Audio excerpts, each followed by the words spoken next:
ধরুন আপনার নামে কোনো লিগ্যাল নোটিশ বা উকিল নোটিশ পাঠানো হলো। এর মানেই কি আপনার নামে কোনো মামলা হয়ে গেল?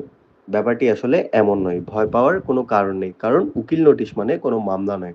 সাধারণত সমঝোতা, পাওনা আদায় বা কোনো অধিকার দাবি করার আগে আইনি ভাষায় জানিয়ে দেওয়া হয়, যাতে বিষয়টি মামলা ছাড়াও মিটমাট হয়ে যেতে পারে।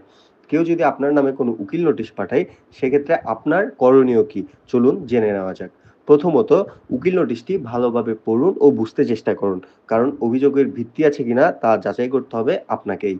দ্বিতীয়ত, আইনজীবীর পরামর্শ নিন। একজন দক্ষ এবং অভিজ্ঞ আইনজীবীর পরামর্শ নিবেন এবং নিজের পক্ষে যুক্তি ও তথ্য সাজাবেন। এরপরে যে কাজটি আপনি করবেন সেটি হচ্ছে সময় মতো লিগ্যাল নোটিশের জবাব দিবেন। কারণ নীরব থাকলে পরবর্তীতে বিপদ বাড়তে পারে। উকিল নোটিশ মানে কোনো মামলা নয়, সঠিক পদক্ষেপে আপনি অনেক বড় ঝামেলা থেকে বাঁচতে পারবেন। উকিল নোটিশ মানে এটি শেষ নয়, বরং সমস্যা সমাধানের প্রথম সুযোগ। তাই ভয় নয়, জবাব দিন পরিকল্পনা করে। ধন্যবাদ।